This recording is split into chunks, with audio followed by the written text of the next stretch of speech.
Hi, my name is David Ayala. I'm a teacher here at PACC, Pearson Adult Career Center in LaSalle.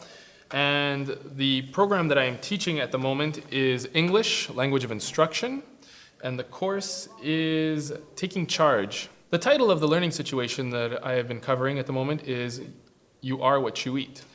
This learning situation involves, it's basically an overview of food, introducing and basically reviewing food items with the students, in addition to their eating habits, looking at associating it with fitness, looking at nutritional aspects of food, tying that in with being able to prepare healthy meals.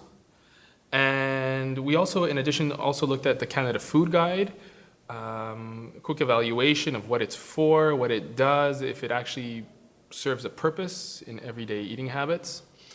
And lastly, we looked very briefly at analyzing nutritional facts that are on typical food items that you buy on an everyday basis. Continuing with the learning situation, You Are What You Eat, there were 3 learning situations, and within those 3 there were 7 activities. The first one that I did with my class was, what are my eating habits? This basically involves handing the students a questionnaire, asking exactly that, what they eat, what they purchase, how often they eat items, what they eat that aren't necessarily good for them. In addition to this questionnaire, I also introduced certain terms such as comfort foods, guilty pleasures, getting them to kind of delve a little bit deeper of what they really enjoy eating and what they think is good for them. The second activity was creating and keeping a daily food log. I did this with my students. We did it for over 5 days. And it was basically done to look at what were their eating habits at breakfast, lunch, dinner, and snacks. We also looked at how much water they tended to consume in one day. And I added a component of fitness. I wanted to see if they were doing any exercise, what kinds of exercise, and how often they did it per day.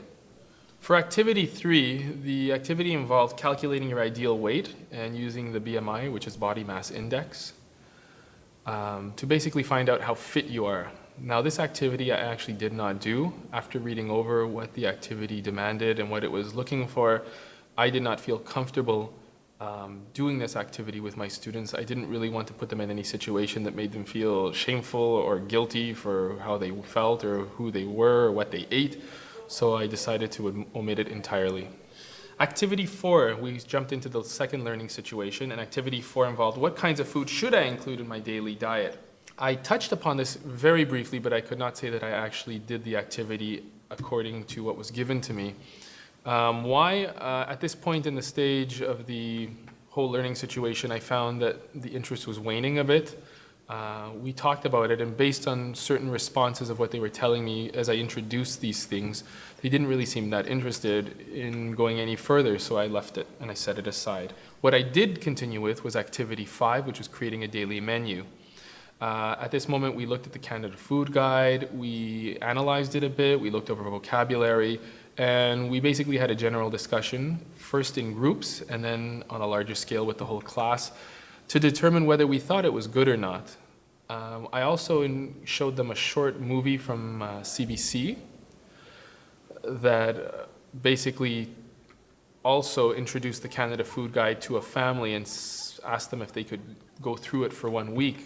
And we looked at that, we compared it with our own opinions of what we thought about the Canada Food Guide. And a lot of the students in general didn't think that it was actually that useful, and they found it very similar to the family that participated in the study on the CBC. They also felt that it was confusing and difficult to determine, especially ideas such as portion sizes and serving sizes.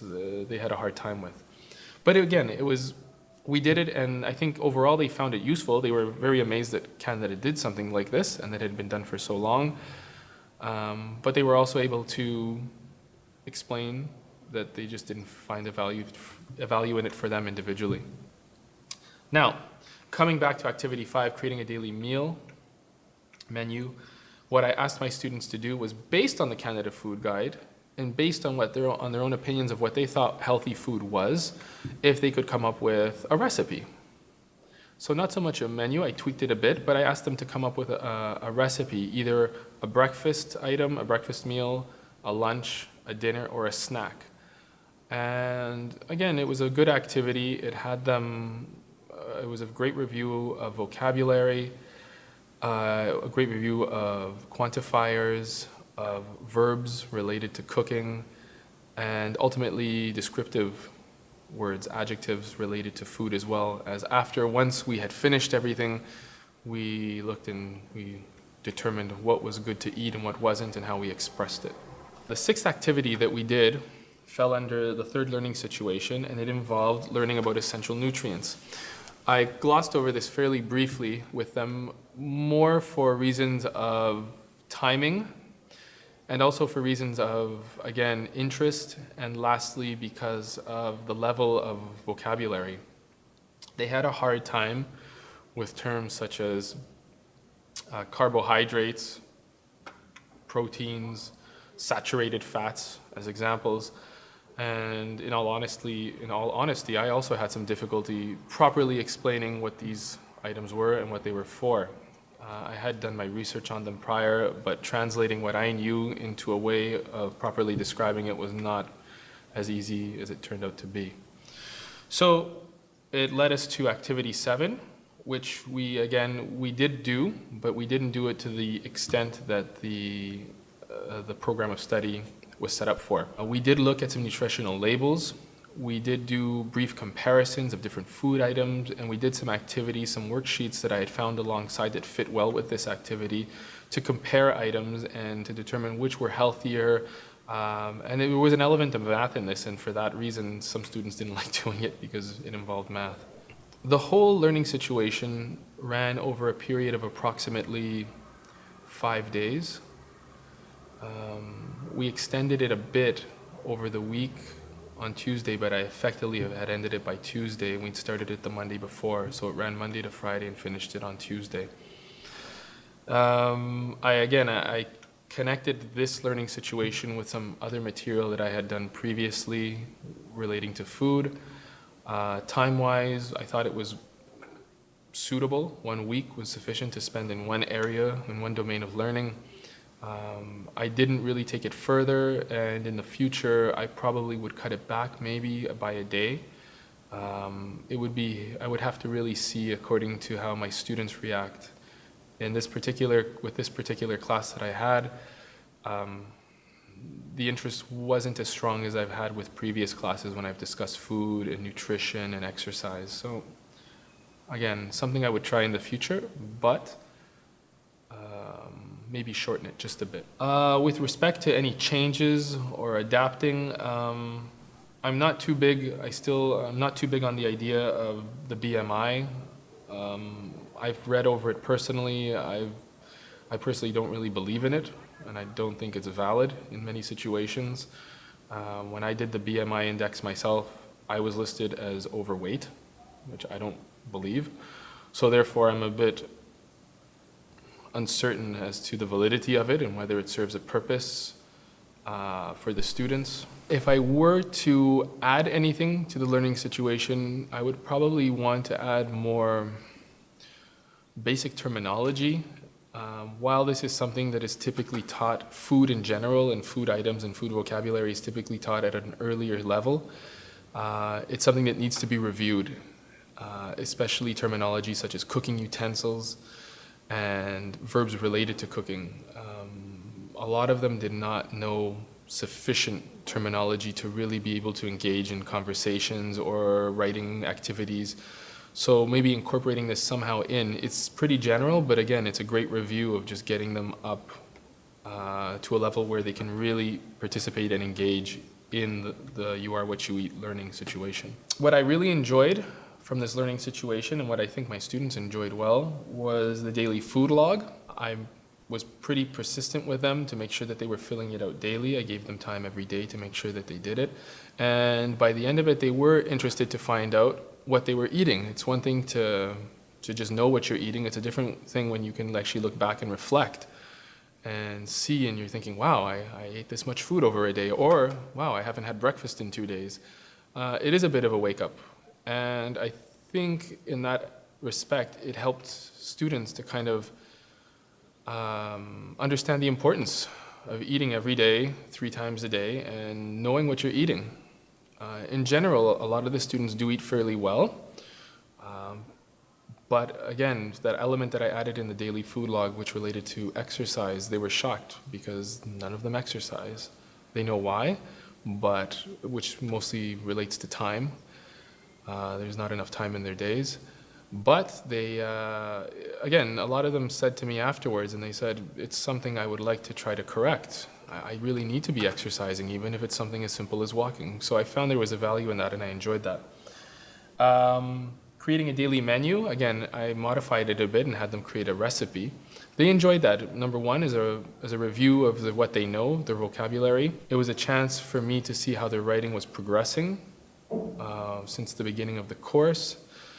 And it's a great, almost in a way an icebreaker. It's a great activity to just get them to talk about what they like. I find food is a fantastic subject. It brings people together. It's something that they're comfortable with. They like to talk about what they like. And it's something that's very rooted emotionally. So it's a great topic to discuss, and recipes tie in with that very well, I found. Surprisingly, for the last activity that I did, which was analyzing nutritional facts on labels, by the end of it, I didn't think it was going to work too well. I thought they were tired. I thought that they were losing interest in the topic, but they were actually, as difficult as it was with the vocabulary, they did enjoy it, and they were able to express themselves, and they did know, I think, more than they thought they knew, myself included. Again, it was similar to the daily food log in that it was a bit of a wake-up call when we discussed the foods that we ate. I brought in some labels of common foods that we all said we ate, and we were shocked at the contents because we think we're eating well, and we realize that we're consuming so much amount of sugar, so much amount of salt, so much amount of fat.